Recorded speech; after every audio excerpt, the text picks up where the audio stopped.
Hi friends, welcome to Srikanth Mototech Q&A ఎపిసోడ్కి అందరికీ స్వాగతం. Last weekend ఎవరైతే కామెంట్స్ చేశారో ఆ కామెంట్స్కి ఇప్పుడు రిప్లై అయితే అందిస్తాను. బైక్ కొనే విషయమై కావచ్చు, టూ వీలర్కి సంబంధించి ఎలాంటి డౌట్స్ ఉన్నా ఈ వీడియో కింద కామెంట్ సెక్షన్లో కామెంట్ చేయండి. నెక్స్ట్ వీక్ నేనైతే మీకు రిప్లై అయ్యేంత ట్రై చేస్తాను. ఇఫ్ ఇన్ కేస్ కొన్ని కామెంట్స్ని మిస్ చేశానా, పక్కన ఇన్స్టాగ్రామ్ ఐడి కనిపిస్తుంటుంది. నా ఇన్స్టాగ్రామ్ ఐడి పేరు కూడా శ్రీకాంత్ మోటోటెక్నే ఉంటుంది. సెర్చ్ చేసి అక్కడికి రండి, ఫాలో అవ్వండి, మెసేజ్ చేయండి. మ్యాక్సిమం అయితే అక్కడైతే మీకు రిప్లై ఇస్తున్నాను అనమాట. ఇక లేట్ చేయకుండా ఈ వీక్ Q&A ఎపిసోడ్ అయితే స్టార్ట్ చేద్దాం. బిఫోర్ దట్ కొత్తగా మన ఛానల్ ఎవరైనా చూస్తుంటే ప్లీజ్ గైస్ సబ్స్క్రైబ్ చేయండి. 1,00,000 మందిని రీచ్ అయ్యేటువంటి ఆ హోప్తో ఉన్నాను. సో వెళ్ళే దారిలో నాకు తోడై ఉండండి. మీరు ఉన్నారన్న సపోర్ట్ నాకు ఇవ్వండి. అలాగే వీడియోని లైక్ చేసి చూడండి. ఫస్ట్ కామెంట్ వచ్చేసరికి శివ అమ్మన బ్రోలు అడుగుతున్నారు. హాయ్ బ్రదర్, ఈ మంత్లో కొత్త బైక్ కొనే అవకాశం అయితే ఉంది. స్పోర్ట్స్ ఫెయిర్డ్ బైక్ నేను లైక్ చేస్తాను. మై ఆప్షన్స్ వచ్చేసరికి Pulsar RS 200 2025 model, Yamaha R15 V4, Pulsar 220F, అలాగే హోండా CB 200X అని అడుగుతున్నారు. సో పల్సర్ 220Fని అయితే లైట్ తీసుకోండి. అప్ టు డేట్ అయితే లేదన్నమాట దాని అప్డేట్స్ అనేవి. అండ్ ఇక హోండా CB 200X వచ్చేసరికి ఇది ఒక వర్స్టైల్ మోటార్ సైకిల్ అనమాట. మీరు కొన్ని అడ్వెంచర్ రైడ్స్ కోసం కావచ్చు, లేదంటే డైలీ లైఫ్లో రొటీన్ రైడ్స్ కోసం కావచ్చు, లేదనుకున్నట్లయితే మీరు కొంచెం వీకెండ్ ఎక్స్ప్లోరేషన్స్ కోసం కూడా దీన్ని యూస్ చేసుకోవచ్చు అనమాట. ఇక ఇలాంటి ఉద్దేశం ఉంటే వెహికల్ తీసుకోండి. లేదనుకున్నట్లయితే మీరు అన్నట్లుగానే ఆ స్పోర్ట్స్ వెహికల్స్ అయినటువంటి Pulsar RS 200 2025 model up to date అయితే ఉందన్నమాట. అది కూడా చాలా మంచి స్పోర్ట్స్ వెహికల్.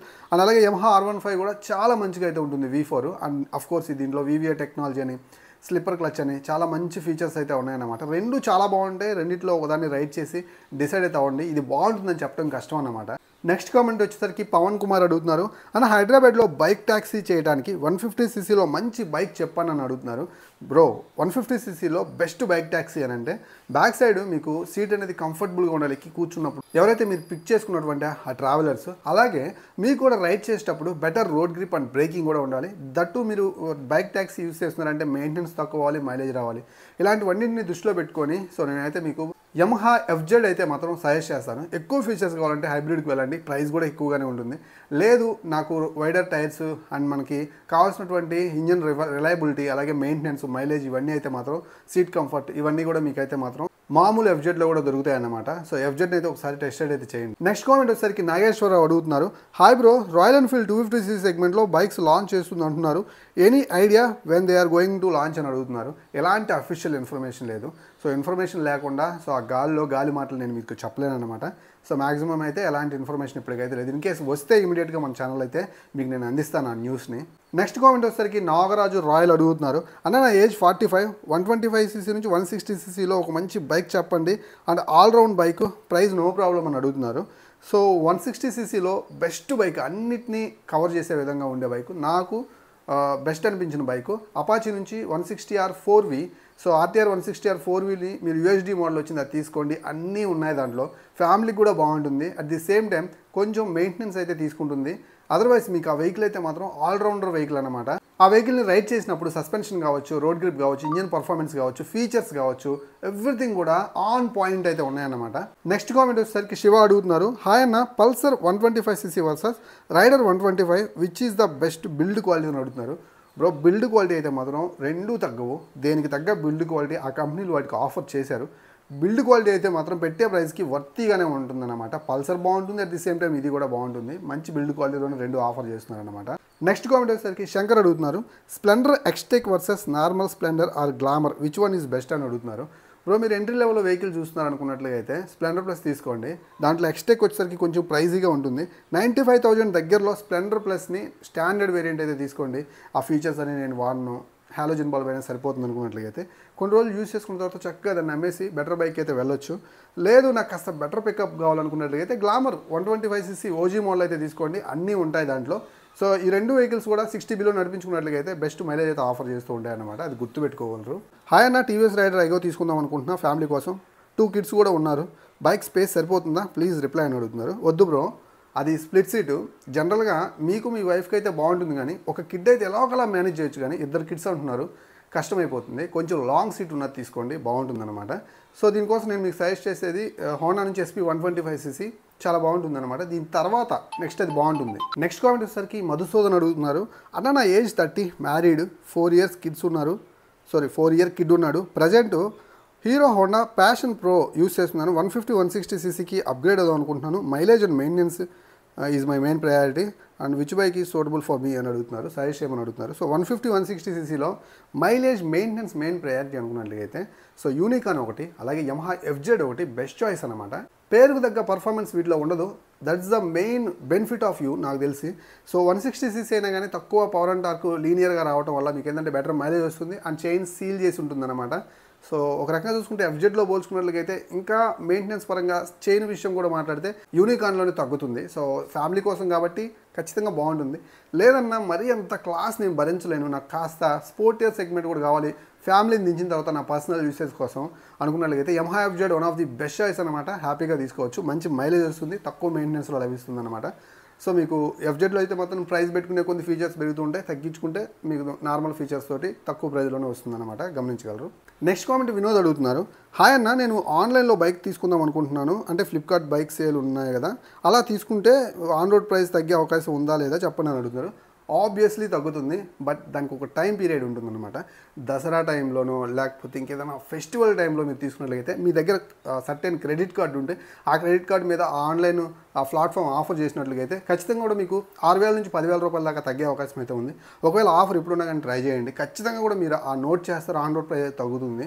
సో మీరు బుక్ చేసిన తర్వాత ఆ బుకింగ్ ఐడిని తీసుకెళ్ళి మీకు దగ్గరలో ఉన్నటువంటి ఆ పర్టికులర్ హీరో షోరూంలో చేస్తే హీరో, హోండా షోరూంలో చేస్తే హోండాలో చూపించినట్లుగా అయితే దాన్ని క్లెయిమ్ చేసుకొని ఆర్టీఓ అలాగే మనకి ఇన్సూరెన్స్ ఏదైతే పీడిఆర్ ఛార్జెస్ రిజిస్ట్రేషన్ ఇవన్నీ మీతో కట్టించుకుంటారన్నమాట మిగిలినవి. సో ఈజీగా అయితే మీకు తక్కువ ప్రైస్కి బండి వచ్చే అవకాశం అయితే ఉంటుంది. నెక్స్ట్ కామెంట్ వచ్చేసరికి సాయి దుర్గా అడుగుతున్నారు, అన్న Keeway SR 125 or Yamaha FZX, Yamaha MT-15 ఏది బెటర్ ఫర్ డైలీ 70-100 కిలోమీటర్ రైడ్కి అని అడుగుతున్నారు. 70-100 అయితే మాత్రం 125cc రైడ్ తీసుకోండి. 125cc అంటే ఎంతో కొంత పర్ఫార్మెన్స్ అయితే తగ్గుతుందన్నమాట. సో యమహా FZX అలాగే యమహా MT-15 రెండు చాలా బాగుంటాయి. యమహా MT-15 వచ్చేసరికి ఒక స్ట్రీట్ ఫైటర్ అనమాట, దీని మీద కూడా మీరు వెళ్ళొచ్చు. కొంచెం ఆ ఉరకలేసే రక్తం, ఆ యంగ్ బ్లడ్ అయితే మీరు యమహా MT-15ని తీసుకోమని నేను సజెస్ట్ చేస్తాను. లేదు కొంచెం లాంగ్ రైడ్స్ మెయిన్ ప్రయారిటీ అనుకున్నట్లయితే కొంచెం పర్ఫార్మెన్స్ తగ్గుతుంది, యమహా FZX అయితే తీసుకోవచ్చు. ఈ రెండు వెహికల్స్ మీద 70-100 కిలోమీటర్స్ ఆరామ్సే వెళ్ళిపోవచ్చు, ఎలాంటి ప్రాబ్లం అయితే లేదనమాట. నెక్స్ట్ కామెంట్ వచ్చేసరికి ప్రవీణ్ అడుగుతున్నారు, హాయ్ అన్న, Pulsar 150 FZ hybrid model, N160 single seat, Apache 164V ఏది best for family and mileage, నా హైట్ 6.2 ఏది తీసుకోవాలని అడుగుతున్నారు. సో మీ హైట్కి అయితే మాత్రం అన్నీ బాగానే ఉన్నాయి. ఇక్కడ ఉన్న వెహికల్స్ అంటే మీ లిస్ట్లో ఉన్న వెహికల్స్ గురించి మాట్లాడుతున్నాను. FZS హైబ్రిడ్ మీకు చాలా ఫీచర్స్తో వస్తుంది, బట్ మీకు వచ్చేసరికి ఫ్యామిలీకి బాగుంటుంది అండ్ మైలేజ్ కూడా అదే ఎక్కువ ఇస్తుంది అనమాట. బట్ ప్రైస్ అయితే మాత్రం equal to almost Apache RTR 164 దగ్గరలో ఉంటుంది. అక్కడ USD సస్పెన్షన్ దొరుకుతుంది, అలాగే డ్యూయల్ ఛానల్ ABS దొరుకుతుంది అండ్ పర్ఫార్మెన్స్ అదిరిపోతుంది, సింగిల్ సీట్ కూడా వస్తుంది. నాకు తెలిసి మీ హైట్కి నేనైతే సజెస్ట్ చేస్తాను అపాచీ RTR 164V బెస్ట్ అని. నెక్స్ట్ కామెంట్ వచ్చేసరికి నవీన్ అడుగుతున్నారు, అన్న TVS Ronin versus Hunter 350 long running seat, maintenance తక్కువ ఉండాలి, మై హైట్ ఈజ్ 5.4 అని అడుగుతున్నారు. అండ్ మీకైతే రెండు వెహికల్స్ చాలా బాగా సూట్ అవుతాయి. సో ఇక ప్రైస్ పాయింట్ వచ్చేసరికి రెండింటికి సేమ్ ఉంటాయి. సో బట్ ఫీచర్స్ అయితే మాత్రం ఆబ్వియస్లీ మీకు రోనిన్లో ఎక్కువ దొరుకుతాయి అన్నమాట. బట్ రాయల్ ఎన్ఫీల్డ్ నుంచి ఒక వెహికల్ కొనాలి, దాని యొక్క J సిరీస్ ప్లాట్ఫామ్ ఇంజన్ నేను యూజ్ చేయాలనుకున్నట్లుగా అయితే సో మీకైతే మాత్రం ఒక మంచి రోడ్ స్టార్ లెవెల్లో సిటీ కమ్యూట్ చేయడం కోసం one of the best vehicle అన్నమాట. సో బాగుంటుంది. నేను రీసెంట్గానే రెండింటిని రైడ్ చేశాను. సో రైడ్ చేసి ఆ రైడింగ్ ఎక్స్పీరియన్స్ని ఆ వీడియోస్ని మన ఛానల్లో పోస్ట్ చేశాను, రెండింటిని ఒకసారి చూడండి. బట్ ఇక్కడ సాడ్ థింగ్ ఏంటంటే రెండిట్లో కూడా లిమిటెడ్ సీటే ఉంటుందన్నమాట, అంత పెద్ద సీట్ అయితే రాదు. ఇక్కడ మీరు అడిగిన ఏదైతే లాంగ్ సీట్ కావాలన్నారో ఇదైతే కష్టం అన్నమాట. రెండిట్లో సేమ్ లెంత్ సీట్స్ అయితే అప్రాక్సిమేట్లీ ఉంటాయి. నెక్స్ట్ కామెంట్ వచ్చేసరికి బాలాజీ అడుగుతున్నారు, అన్న FZS హైబ్రిడ్ వర్షన్ 1,80,000 రూపాయలు చెప్తున్నారు, తీసుకోవచ్చా? నేను డైలీ 90 కిలోమీటర్లు ట్రావెల్ చేస్తాను, అందులో 26 విలేజ్ రోడ్స్. సో కొంచెం మంచి మైలేజ్ అలాగే ఫ్యామిలీ పర్పస్గా మంచి బైక్ చెప్పాలని అడుగుతున్నారు. అఫ్కోర్స్ హైబ్రిడ్ మోడల్ ఫ్యామిలీకి చాలా బాగుంటుంది, మంచి మైలేజ్ కూడా వస్తుందన్నమాట.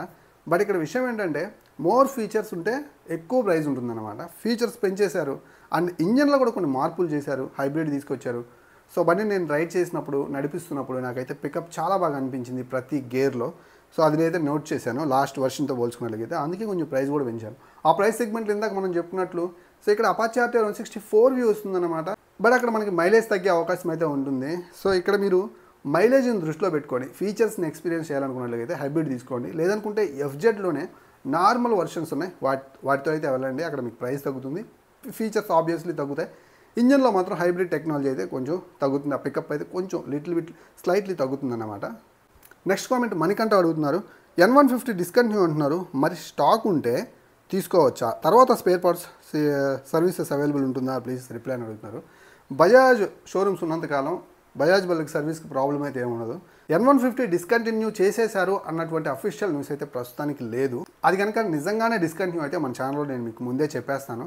సో ఒకవేళ డిస్కంటిన్యూ అయితే మాత్రం ఫ్యూచర్లో మీకు ప్రాబ్లం అయ్యే అవకాశం అయితే ఉంటుందన్నమాట. పార్ట్స్ దొరికే అవకాశం తక్కువ ఉంటుంది.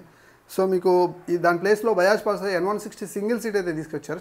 ఏదైనా మోడల్ని డిస్కంటిన్యూ చేసిన తర్వాత మనం కొనాలంటే ముఖ్యంగా ఆలోచించేది స్పేర్ పార్ట్స్ గురించే. డిస్కంటిన్యూ చేస్తే ఏ బైక్ అయినా సరే స్పేర్ పార్ట్స్ అయితే కష్టమైతే అవుతుంది. అప్పుడు మీరు జాగ్రత్తగా యూస్ చేసుకోవడం తప్పితే ఇంకొక ఆప్షన్ అయితే మనకు ఉండదన్నమాట. ప్రస్తుతానికి అయితే N150 అయితే డిస్కంటిన్యూ అవ్వలేదు. ఫ్రెండ్స్ చూసారు కదా, ఇది ఈరోజు వీడియో నచ్చింది అనుకుంటున్నాను. సో వెళ్ళే ముందు మన ఛానల్ సబ్స్క్రైబ్ చేయండి, వీడియోని లైక్ చేస్తారని మనస్ఫూర్తిగా ఇస్తూ మరో Q&Aతో మళ్ళీ కలుస్తాను. అంతవరకు నేను సైనింగ్ ఆఫ్. By by.